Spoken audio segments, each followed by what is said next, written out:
옛날에는 원조를 받고 살았지만 지금은 도와줄 만한 충분한 형편이 되는 거 여러분 아세요? 전 세계적으로 GDP 1인당 국내 총생산지수라고 그러는데 그걸 따져봤을 때 우리나라가 전 세계 200개가 넘는 나라 중에 10위권에 해당합니다. 미국, 카나다는 우리나라랑 비슷해요. 유럽에서 영국, 독일, 프랑스, 이탈리아 정도. 아시아권에서는 일본, 중국, 인도 이런 정도 나라가 우리나라보다 앞서 있고 그 나라들은 다 인구도 대국이죠. 나머지 나라들은 우리나라만 못합니다. 대한민국이 이렇게 잘 살게 된 데에는 물론 우리의 열심을 다한 노력도 있지만 여기에는 어떤 하나님의 뜻이 있지 않을까. 자, 이 잘 사는 나라에서 살면서 내가 궁상 떨고 거지로 살 필요는 또 없잖아요. 양극화 시대라고 하면 그러지만 밑에 깔려 살 필요는 또 없는 거잖아요. 하나님은 우리에게 넉넉함의 복을 주고 하심을 믿으시기를 바랍니다. 하나님은 우리에게 넉넉함의 복을 주고 싶어 하세요.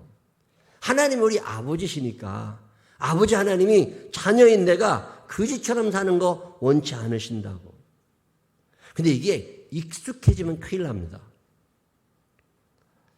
제가 교회를 처음 개척했던 데가 93년인데 그때 이제 한 달에 83만 원씩 월세를 냈어요. 20평 조그만한데 83만 원 월세를 내는데 그때 우리 교인들이 한 달 헌금 다 하면 한 30만 원 나왔어. 이게 월세가 감당이 안 되고 뭐 생활비도 안 되고 세금도 못 내고 자동차 유지도 못할 판이니까 늘 얻으러 다니는 거예요. 친척들 찾아다니고 부모님 찾아다니고 형제들 찾아다니고 아는 목사님들 찾아다니면서 5만 원만 주세요 3만 원만 주세요 해가지고서 그 83만 원을 매달 채워나가는데 그것도요 처음에는 자존심도 상하고 기분도 나쁜데 그것도 하다 보니까 익숙해지더만요. 그러다 보니까 그게 하나님의 은혜인 것 같아. 이게 보통 큰 착각이 아니에요. 하나님의 은혜가 그게 아니라고. 매달마다 월세 안 밀리고 살았다? 하나님이 도와주셨다? 나 이러고 어리석게 생각을 하고 사는 거예요. 지금도 아마 그러신 분들이 많이 있을 거라고 봐요. 적어도 하나님이 나에게 갖고 계신 하나님께서 우리 생명나무 교회에 갖고 계신 생각은 그게 아닌데 그냥 한 달 한 달 빚 없이 먹고 살았다? 이것 때문에 행복하고 감사하다? 이건 하나님의 은혜가 아니라 무식한 거예요. 어느 날 성경을 읽고 있는데 하나님께서 나한테 뭐라고 말씀하시느냐면 사도행전을 읽고 있을 텐데 일어나 내 발로 서라. 너 일어나 내 발로 스스로 충분히 설 수 있는데 왜 밤낮 얻어먹고 빌어먹고 살아가고 있냐. 너 일어서라고. 이 말씀을 듣는데요. 하나님은 나한테 충분히 일어서 살 수 있는 능력, 자립하고 선교하고 도와줄 수 있는 능력을 주셨는데 내가 이걸 알지 못하고 이거 얻어먹고 사는 재미에 들려가지고서 이러고 사는 거구나. 내가 게을렀다. 내가 잘못 생각했다. 이런 회개가 일어나면서요. 기도 시간이 더 길어지더라고요. 설교 준비를 더 열심히 하게 돼요. 열정이 살아납니다. 나도 자립할 수 있다. 나도 선교할 수 있다. 이런 생각이 들면서. 근데 진짜 세월이 얼마 지나지 않아서 그런 일이 일어나는 거예요. 하나님께서 한 명, 두 명 사람을 보내주시는데 제가 아주 참 많이 놀랐던 기억이 있습니다. 지금도 일어나 내 발로 서. 너 충분히 할 수 있는 능력 내가 줬는데 왜 그러고 살아? 이런 꾸지람이 혹시 들리시는 분 없어요? 살면서 애들 교육비 때문에 염려할 때마다 마음이 무거웠습니다. 병원에 가고 싶은데 병원비가 없으니까 병원을 아예 포기하게 돼. 뭐 열이 나면 병원에 가면 되는데 그것도 무서우니까 병원비 몇천 원이라도 들어갈까 봐 그냥 집에서 보리차나 끓여 먹고 세월을 지내면서 하나님이 나에게 원하시는 삶을 이런 게 아니었을 텐데 왜 나는 이렇게 궁상 떨고 살지? 왜 이렇게 가난하게 살지? 이거 내가 뭔가 착각하고 있는 거 아니야?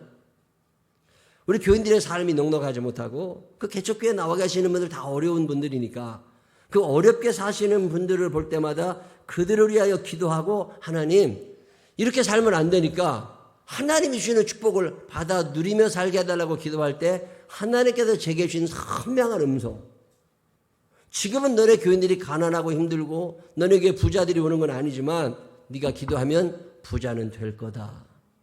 저는 이 말씀이 참 마음에 믿어졌어요. 그래서 그날 이후로 지금까지 매일마다 빼놓지 않는 기도가 이 부유함의 은사를 달라고 하는 기도입니다. 하나님께서 우리 생명나무 교회와 여러분들의 삶에 부유함의 은사를 더하실 줄로 믿으시기를 바랍니다. 그 당시에 제게 가슴이 뜨거워질 만큼 귀하게 받아들였던 말씀이 이사야 53장 5절이거든요. 거기에 보면 그가 찔림은 우리의 허물 때문이요 그가 상함은 우리의 죄악 때문이라 그가 징계를 받음으로 우리가 평화를 누리고 그가 채찍에 맞음으로 우리가 나음을 받았도다. 자, 이 말씀은 무슨 얘기냐면 예수님이 십자가에 달려 돌아가심으로 내 죄의 문제를 해결하셨고 내 아픔의 문제를 해결하셨고 내 불안함의 문제를 주님이 해결해 주셨다는 거예요. 예수를 믿으면서 여전히 불안하다면 여러분 아직 믿음 없는 겁니다. 예수를 믿으면서 천국에 대한 확신이 없다면 여러분 아직 믿음 없는 거예요. 제가 이사야 53장 5절을 말씀이 믿어진 다음부터는 이 불안의 문제나 죽음의 문제나 이 심판의 문제 이런 게 하나도 문제가 되질 않아요. 왜? 주님이 내가 대신 짊어져야 될 이 죽음의 짐을, 이 괴로움의 짐을, 이 불안의 짐을, 이 절망의 짐을 다 가져가셨으니까 너 그 짐은 내가 맡았으니까 수고하고 무거운 짐 내가 맡았어. 그러니 너는 이제 좀 편안하게 살아. 그러니 너는 이제 좀 소망을 가지고 살아. 그러니 너 이제 사랑하며 살아. 아예 알겠습니다. 이게 신앙생활 하는 거거든요. 그 비슷한 맥락의 말씀이 오늘 여러분이 읽으신 고린도후서 8장 9절이에요. 제가 이 말씀을 읽다가 참 큰 은혜 받았습니다. 우리 주 예수 그리스도의 은혜를 너희가 알거니와 그분이 우리를 대신하여 십자가에 달려 돌아가심으로 지옥 갈 인생 천국으로 바꿔주시고 절망하는 인생 소망 가운데 살게 하시고 불안하게 살 사람들 평화롭게 살게 해주시고 우리 주 예수 그리스도의 은혜를 너희가 알거니와 그것뿐이 아니라 그분이 하늘의 모든 것을 차지하신 부요하신 분인데 너희를 위하여 가난하게 되시면 너희를 위하여 가난하게 되시면 그분이 가난을 선택하셨던 거예요. 왜 예수님이 가난을 선택하세요? 그의 가난함으로 말미암아 너희를 부유하게 하려 하심이라. 예수 믿고 부자 되어 살게 되시기를 바랍니다. 자, 이 말씀이 내게 믿어지니까 내가 가난하게 살아야 될 아무런 이유가 없는 거예요. 내가 겪어야 될 가난은 그분이 미리 다 겪으셨다고. 그러니까 나는 그분이 겪으신 가난을 내가 다시 맡으려고 하지 말고 잘 살 수밖에 없는 운명에 처해 있다는 거 아시겠어요? 부유함의 복이 여러분에게 임하고 있음을 믿으시기를 바랍니다. 그때부터 궁금해진 거예요. 자, 어떻게 하면 내가 부자로 살지? 지금은 거지로 살아. 그렇지만 내가 평생 이러고 살 건 아니니까 어떻게 하면 내가 부자로 살지? 성경 읽어보니까요. 답이 나와 있더라니까요. 2021년에 닮고 싶은 인물들 여러분에게 소개해드리는데 오늘 소개해드릴 분은 부자들입니다. 이 말씀이 여러분에게 은혜가 되고 축복이 되어서 부유함의 은사를 누리며 살게 되시기를 주의 이름으로 축원합니다. 부자로 살고 싶으신 분들만 아멘 한번 해봐요. 부자 되는 거 간단합니다. 영혼이 잘 되면 부유해집니다. 하나님과의 관계가 그래도 중요한 거예요.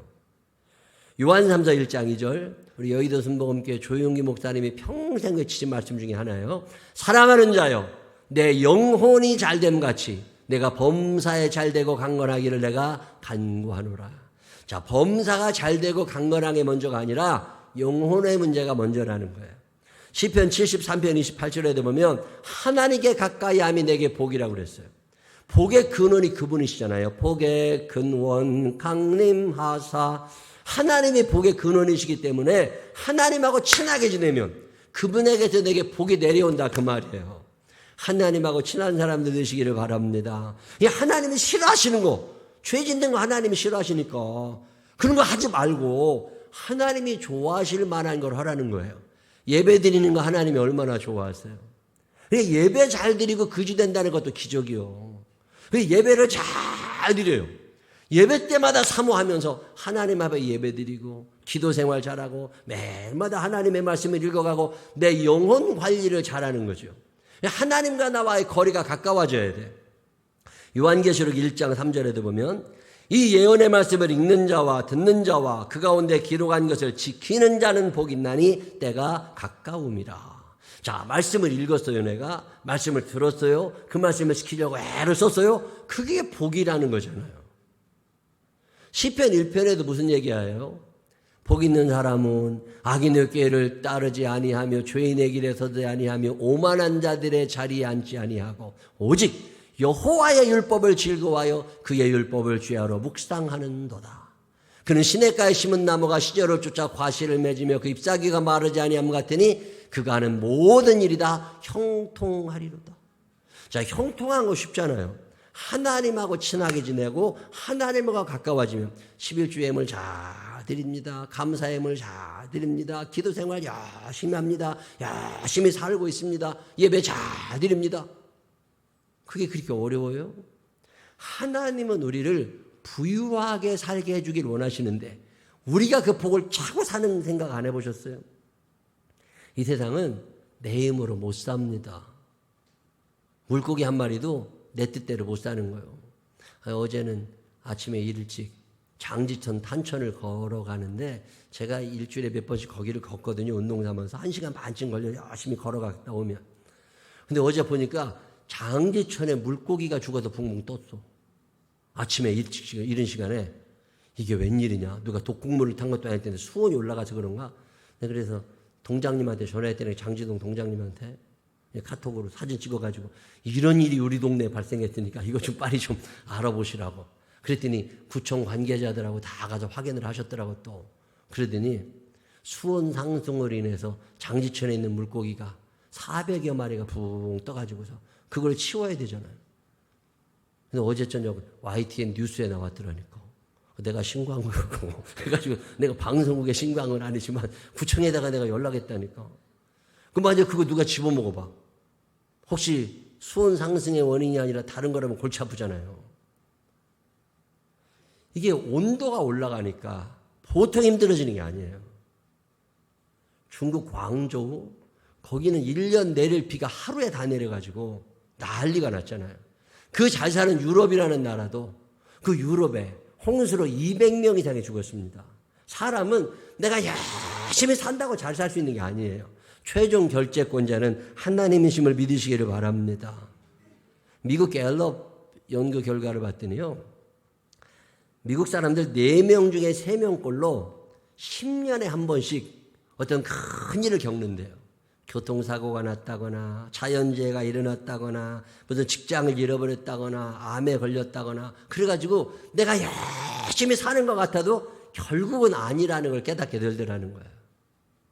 우리나라 사람들한테도 연세대학교에서 조사를 한 걸 보니까 60세 넘은 분들에게 당신의 인생은 어땠습니까? 그렇게 물어봤더니 참 행복했습니다.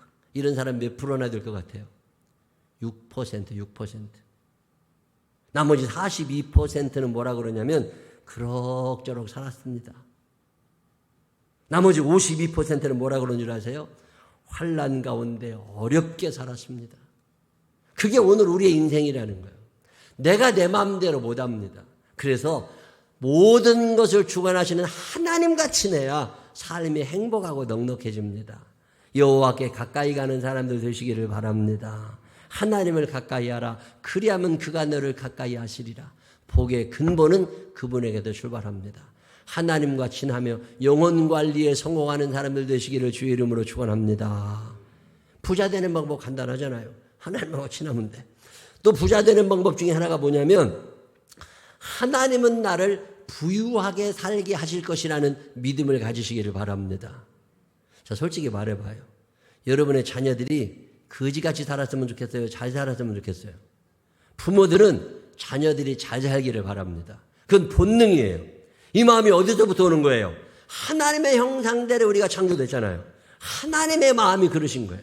하나님은 우리를 대한민국에 만들어 놓으시고 어떤 사명 감당하기를 원하시기 때문에 우리를 잘 살게 해주실 거라고. 하나님이 여러분에게 부유함의 은사를 더하여 주실 줄로 믿으시기를 바랍니다. 믿음이 있어야 돼요. 믿음이. 집에서 청소해 보셨어요? 진공청소기 이렇게 쫙 돌아다니면 머리카락이나 먼지가 쫙 빨려 들어간다고. 믿음이라는 게 그런 거예요. 믿음을 갖고 살면 돈이 빨려 들어오게 되어 있다니까. 근데 믿음이 없어. 어떻게 하다 보면 되겠지. 내가 열심히 아니라니까요. 제일 중요한 건 하나님이 나를 부자로 만들기 원하신다는 믿음을 가지시기를 바랍니다. 배운 게 없어요. 물려받은 게 없어요. 몸이 시원찮아요. 아무 관계 없어요. 중요한 건 믿음이라는 거예요. 성경에 나오는 위대한 인물들은 믿음의 사람들이었고 그들은 부유한 사람들이었습니다. 노아 할아버지가 가난했을 것 같아요? 부자였을 것 같아요? 노아 할아버지가 방주 만드는데 120년 걸렸거든요. 120년 동안 돈벌이 한 적 없어. 근데 안 굶어 죽고 살았어요. 자, 120년 동안 먹을 걸 모아놓은 사람이야. 이런 생각 해보셨어요? 여러분, 방주 만드는데 돈이 얼마나 드는 줄 아세요? 미국의 켄터키주에 가면 윌리엄스 타운이라는 데가 있거든요. 거기 가면 굉장히 넓은 땅에 주차장도 엄청 넓어. 거기에 기독교 단체들이 돈을 모아가지고 노아의 방주 실물 크기 모형을 만들어 놨어요. 제가 거기 가봤거든요. 엄청나게 저 멀리서도 보여요. 근데 궁금해. 저거 돈 얼마나 들었을까? 그래가지고 또 다 뒤져봤더니요. 1200억 들었더라고. 방주 만드는데 1200억. 120년 동안. 자, 120년 동안 일 안 하고 방주만 1200 들여서 만들 정도면 부자예요? 가난한 사람이에요? 이런 노아 할아버지가 가난했을 거라는 생각을 하지 마시라니까. 여러분, 한 달 동안 놀면 살 수 있어요? 120년은 고사하고 한 달만 놀아도 빚에 시달려. 1년간 놀고 먹을 수 있어요? 아우, 직장 그만두고 나 10년만 놀아봤어. 이거 쉬운 게 아니라니까요. 근데 노아 할아버지는 몇 년? 120년 놀면서 그거 만들었다니까. 그러니 얼마나 대단한 부자요. 아브라함이라는 사람도 처음에 예수 믿을 때는 가난했던 사람들이지만 결국은 부유함의 은사를 받습니다. 아브라함이 처음에는 돈도 없고 팔아먹을 것도 없어서 마누라도 팔아먹고 살라고 그렇게 살던 사람이지만 결국에는 그의 집에 집 지키는 자만 318명, 남자 318명을 보디가드로 둘 수 있을 만큼 엄청난 부족장이 됩니다. 이삭이라는 사람이요. 창세기 26장 12절, 이삭이 그 땅에서 농사하여 그의 100배나 얻었고 여호와께서 복을 주심으로 그 사람이 창대하고 왕성하여 마침내 거부가 되어 양과 소가 떼를 이루고 종이 심이 많음으로 블레셋 사람이 그를 시기하여. 남들이 시기할 정도로 돈이 많고 부자가 됐다는 거예요. 처음부터 그랬던 건 아니야. 믿음을 가지는 거죠. 하나님이 나를 부자로 만들어 주실 거다. 여러분, 이런 성경 읽을 때 이삭이 이 부분에 자기 이름을 넣어 읽어보신 적 있으세요? 저는 이런 말씀 읽을 때마다 꼭 그게 이삭이 아니라 이구영인 것 같아. 이구영이 그 땅에서 농사하여 그의 100배나 얻었고 여호와께서 복을 주심으로 그 사람이 창대하고 왕성하여 마침내 거부가 되어 양과 소가 떼를 이루고 종의 심이 많음으로 블레셋 사람이 이구영을 시기하여. 이렇게 읽어보셨어요? 이름을 바꿔 읽어보시라니까. 여러분, 만약에 백상준 권사님이 여기다 백상준이 그 땅에서 농사하여, 그래서 작년보다 매출이 100배가 오른다는 생각 해보셨어요? 나는 이 생각을 하고 살았다니까. 야곱이라는 사람이 거지같이 살던 사람이고 맨손으로 도망간 사람이지만 그가 나중에 형을 만나러 올 때 그 형한테 선물을 줍니다. 이 형한테 주는 선물, 양, 염소, 낙타, 소 이런 거 쫙 선물을 긁고 오는데 그 선물의 가격이 오늘의 시세로 따져보면 7억 원에서 9억 원 됩니다. 자, 남한테 9억 원 선물 줘본 적 있으세요? 9만 원짜리도 손 벌벌 떨어야 돼. 근데 9억 원 선물을 다 이 정도, 이 야곱이 가지고 있었던 건 믿음이에요. 하나님이 나를 부유하게 해줄 것이다. 이런 믿음이 있으니까 믿음의 사람의 특징은 움직임이 있습니다. 믿음이 없는 것들은 게을러져요. 근데 믿음 있는 사람은 머리가 돌아갑니다. 믿음 있는 사람은 가슴이 뜨거워집니다. 믿음 있는 사람은 열정이 있기 때문에 다리가 움직여요. 그러다 보니까 하나님이 그냥 긁어 모으게 해주시는 거예요. 제가 사업장 기도회를 꾸준히 다녀야죠. 사업장마다 가서 왜 기도해요? 매일마다 우리 교회 사업하시는 분들 이름 불러가면서 왜 기도합니까? 내게는 믿음이 있어요. 내가 이렇게 기도하면 하나님이 그들을 부유하게 해주실 것이다. 이 믿음이 있으니까 기도하는 거예요. 이 믿음이 없으면 기도 안 하겠죠. 그렇다고 오늘 기도했는데 내일 응답이 있는 건 또 아니야. 여러분 본죽 아세요? 본죽? 본죽 김철호 대표가 그런 간증을 한 적이 있습니다. 대학교 앞에서 호떡 장사하던 사람인데 돈을 벌고 싶고 잘 살고 싶어서 그냥 집에만 들어가면 스트레스, 가난하니까 하나님 앞에 기도하는데 하나님께서 죽을, 우리나라에 죽이 그때 병자들이나 먹던 건데 죽을, 그래서 그 말씀을 듣고 죽 만드느라고 6개월 동안 혓바닥에다 감각을 잃을 만큼 그렇게 맛을 많이 봤다잖아요. 그래서 그 본죽, 이름이 본자가 믿음의 근본을 지켜라 그래도 본자거든요. 근데 그분이 갈라디아서 6장 9절에 있는 말씀을 얘기한 적이 있어요. 우리가 선을 행하되 낙심하지 말지니. 오늘 기도를 하고 열심히 사는데 안 되니까 낙심해. 근데 낙심하지 말지니 포기하지 아니하면 때가 이름에 거두리라. 오늘 당장 내가 1000억 100억 부자가 되는 건 아니지만 때가 이르면 거두니까 이 믿음을 가지고 하나님 앞에 서게 되시기를 주의 이름으로 축원합니다. 야베스라는 사람이 아버지가 없던 사람입니다. 아버지가 일찍 돌아가시고 어머니 모시고 살던 사람이 야베스인데 그때 아버지가 없다는 건 그만한 핸디캡이 없는 시대예요. 물려받을 것도 없고 응원해 주는 사람도 없고 참 외로운 시대에 나는 아버지가 없어. 아우 속상해.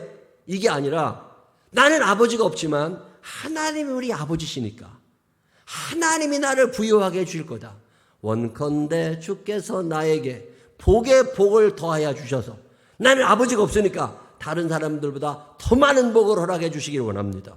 그리고 하나님 앞에 기도할 때 하나님께서 야베스를 창대케 하시잖아요.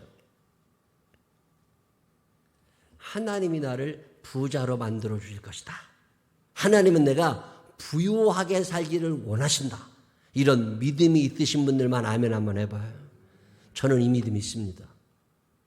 저는 변치 않는 믿음 가운데 하나가 이거예요. 하나님이 나 넉넉하게 살게 해주실 거고 구제하며 선교하며 살게 해주실 거다. 왜? 내가 하나님의 아들이니까. 이 믿음을 가지고 살게 되시기를 주의 이름으로 축원합니다. 부자로 살고 싶으면 일단 영혼이 잘 돼야 돼. 부자로 살고 싶으면 믿음도 있어야 돼요. 성경에 나오는 부자들의 특징이에요. 또 부자로 살고 싶으면 부자들하고 친하게 지내시기 바랍니다. 주변에 부자들이 있어요. 그게 하나님이 좀 본받으라고 세우는 모델들이에요. 롯이라고 하는 사람이 그지인데 그 큰아버지 아브라함 따라다니다가 부자가 되는 방법을 알아가지고 부자 됐잖아. 룻기에 나오는 룻이라는 여자는 아무것도 없는 이방 여자, 외국인 노동자. 근데 보아스라는 사람 따라다니다가 부자 되잖아. 내 옆에 하나님께서 샘플로 세워놓으신 부자들이 있다니까요. 제가 옛날에 지금 감옥에 계시지만 이명박 대통령 그분 간증을 한번 들은 적이 있는데 어렸을 때 절간에서 살았대요. 마을이 막 어려워져가지고 갈 데가 없어가지고 돈도 없고 그러니까 절에 들어가가지고 큰 대웅전 같은데 그런데 바닥에 동네 사람들 다 거기서 그냥 같이 집단으로 살고 그럴 때 너무 가난했대요. 고려대학교에 다닐 때도 가난하니까 밤낮 노동운동하고 민주화 운동하고 밤낮 데모하고 이러고 끌려다니고 그러고 살던 사람이잖아요. 근데 현대건설에 취직한 다음에 정주영을 모시게 된 거야. 부자는 생각이 다르더래. 부자는 행동하는 게 다르고 부자는 먹는 방법도 다 다르더래요. 이야, 이런 신세계가 있네. 나도 부자 한번 돼봐야 쓰겠다. 부자랑 친하게 지내다 보니까 하나님께서 부유함의 복을 누릴 수 있는 기회를 주시더라는 거예요. 제가 초등학교 6학년 때 서울에 전화가 가지고서요. 방앗간에 살았거든요. 중학교 때 내 옆집에 사는 애랑 친하게 지냈는데 걔네 우리나 다 그지들이지 뭐. 그지끼리 앉아가지고 뭘 하겠어요. 가난한 사람들끼리 모여 앉으면 200개 안 나와. 가난한 사람들이 아무리 머리 맞대도 비듬밖에 안 떨어져. 뭐 묘수가 안 나온다고. 밤낮 걔랑 새 잡으러 댕겼어.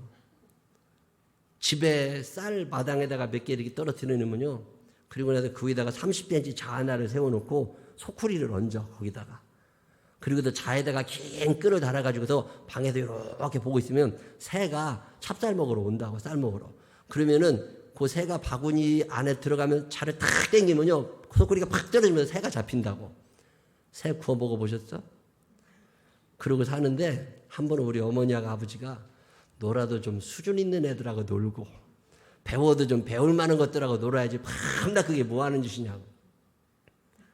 그래서 또 다른 친구들하고 만나다 보는데요. 야, 그 부자들은 살아가는 게 다르더만요. 제가 중학교 3학년 때 저랑 친하게 지냈던 애가 있는데 걔가 나보고 자기 집에 가서 공부하자고.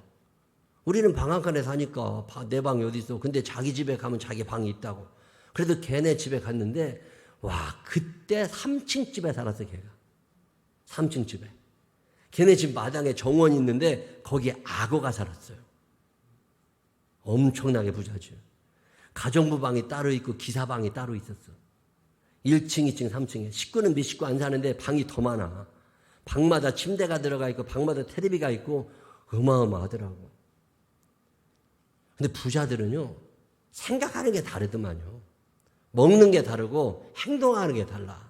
이왕이면 부유한 사람들하고 친하게 지내시기를 바랍니다. 부자들 끌어내리려고 하지 말라니까. 일본 사람들은 부자들 있잖아요. 부잣집 앞에 국가 공로자 뭐 이런 패대를 덜어붙입니다.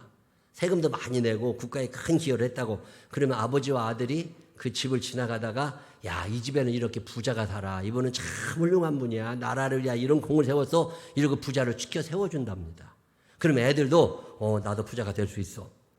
일본의 억만장자들 중에 상속받아 부자가 된 사람은 18%밖에 되지 않습니다. 나머지 82%의 사람들은 노력해서 부자가 된 사람들이라는 거예요. 근데 우리나라 사람들은 그러니까 애들이 어렸을 때부터 일본 사람들은 부자에 대한 존경심이 있다는 거예요.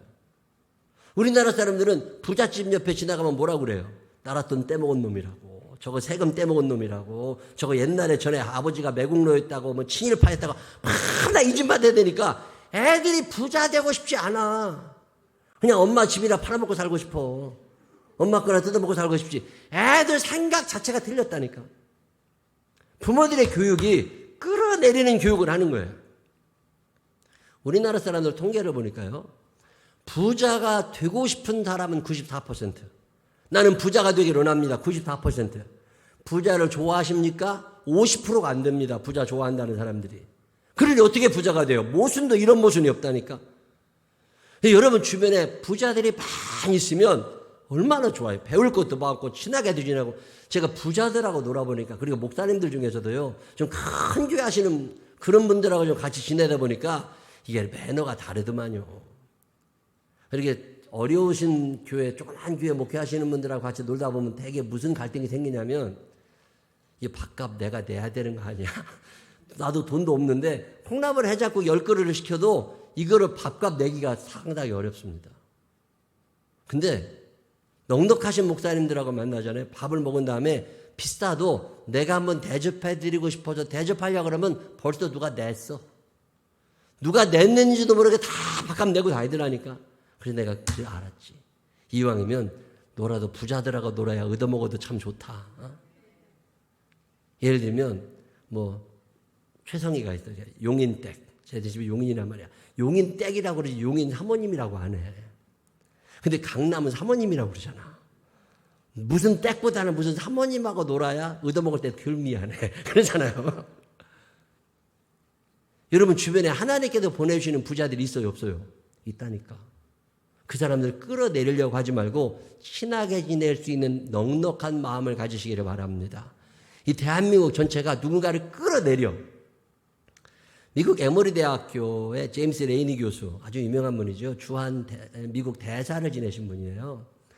그분이 에머리 대학교가 미국의 굉장히 인류 대학인데 거기 교수하던 시절에 건강을 위해서 차도 있지만 자기 집에서 나와가지고 학교까지 걸어다녔어. 매일 걸어다니는데 부잣집들이 많잖아요. 단독주택 많은데 거기에다 할아버지가 나와. 늘 그 시간에 나와 있으니까 할아버지한테 굿모닝 인사도 하고 지나고 그러다가 친해져 가지고서 더러 커피도 같이 마시고, 아유 할아버지 기운은 내가 잔디 깎아드릴게. 그리고 잔디도 깎아주고 이러고 친하게 지냈대요. 그래서 어느 날 지나가는데 매일 나와 있던 할아버지가 안 나와 있어. 이 할아버지 왜 안 나왔지? 그 다음 날도 또 안 나왔대요. 그래가지고 물어봤더니 돌아가셨다고 그러더래. 아이고 돌아가셨네. 그런데 문상 가야 되잖아. 그래가지고서 장례식장에 갔더니요, 변호사가 와가지고 레이니 교수님이냐고. 네 그렇다고. 그랬더니 회장님이 돌아가시기 전에 유서를 한 장 남기셨는데 그 유언장에 교수님 이름이 들어있다고. 그러면서 깜짝 놀란 게, 자기가 매일 그 동네 할아버지인 줄 알고 그냥 잔디 깎아주고 차 마시고 이랬던 사람이 코카콜라 회장님이시더래요. 은퇴하신. 이분이 레이니 교수에게 상속해준 재산이 1조가 넘어요. 누구랑 놀으라고요? 있는 사람하고 놀아. 1조가 넘는 재산을 상속받았어요. 이거 좋은 데 써주시라고. 아마 교수님은 좋은 데 쓰실 것 같다고. 이거를 그래서 대학교에 기증합니다. 이 돈을. 지금 미국 시민권자들은요, 미국의 유명한 대학들에 들어가면 1년 학비가 억 가까이 되거든요. 근데 1원도 안 냅니다. 왜 그런 줄 아세요? 이런 분들이 장학금으로 다 내놓은 것 같고 그걸로 돈을 주는 거야. 여러분 주변에 하나님께서 주신 부유한 사람들이 있습니다.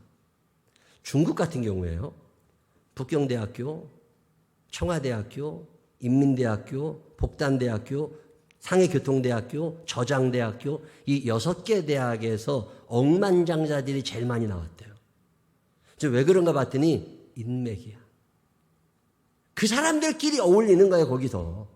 그러다 보니까 그 사람들만의 리그가 생겨나고 거기에서 부유함이 계속 이어지더라는 거예요. 여러분 주변에 하나님께서 보내주시는 부유한 사람들이 분명히 있습니다. 비난하고 끌어내리려는 시대에 긍정적인 생각을 갖고 다가갈 줄 아는 사람들이 되시기를 바랍니다. 조카 롯이 부자 아브라함이 싫어. 그러면 그 사람은 안 됩니다. 성경은 우리들에게 이 지혜를 가르쳐 줍니다. 엘리사 목사님이 엘리야 목사님하고 친하게 지내다 보니까 갑절의 영감을 받은 거예요. 여러분 주변에 누가 있으세요? 그지들끼리만 모여있지 말라니까. 부자 되는 방법 간단해. 여러분의 영혼을 하나님과 코드를 맞춰 가시기를 바랍니다. 그리고 여러분의 삶 속에 나는 하나님께서 부유하게 살도록 만드셨다. 하나님은 나를 부자 만들어주기를 원하신다. 이 믿음을 가지시기를 바랍니다.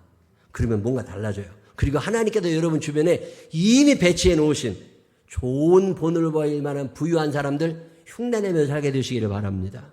하나만 더 말씀을 드리면, 하나님께서 원하시는 부자들은요, 편법, 불법을 좋아하지 않습니다. 정직한 사람으로 살게 되시기를 바랍니다. 하나님은 정직한 사람들, 성실한 사람들, 솔로몬이 어마어마한 부를 누리며 삽니다. 왜 그렇게 된 줄 아세요? 그의 아버지 다윗이 정직했습니다. 성실했습니다. 공의로웠습니다. 그러니까 그걸 보고 자란 거예요, 솔로몬이. 그러다 보니 하나님이 재물의 복을 주시는 거잖아요. 아나니아와 삽비라 같은 사람들, 부유했지만 정직하지 않으니까 그냥 다 죽어 나자빠지잖아요. 절대 안 됩니다. 제 친구 목사 한 사람이 교회를 지었어요. 교인이 30명. 이자 내고 원금 갚는데 빠듯해요. 대출을 받아야 되겠어. 대출 받을 길이 없어. 은행에 갔더니 교인 30명이라고 당신들은 상환 능력 없습니다. 대출을 안 해주더래요. 그래서 브로커 한 사람이 와가지고 내가 대출 받아줄 테니까 나한테 돈을 얼마 달라고. 하도 급해가지고 돈을 얼마 주고 그 사람을 고용을 했대요. 근데 그 사람이 가가지고서 서류를 꾸며가지고서 은행에 제출했는데 돈이 나왔어. 대출이 됐어요. 그래서 알아봤더니 교인이 30명인데 150명이라고 적었대. 그리고 다 서류를 이제 뻥튀기 해가지고서 대출을 일단 받았어요. 그리고 난 다음에 세월이 6년, 7년 이제 지나갔잖아요. 대출이 이제 만기가 돌아와가지고 재계약을 해야 돼. 다시 대출 신청을 해야 되는데 참 마음이 불편하더래. 이거 대출을 어떻게 받아?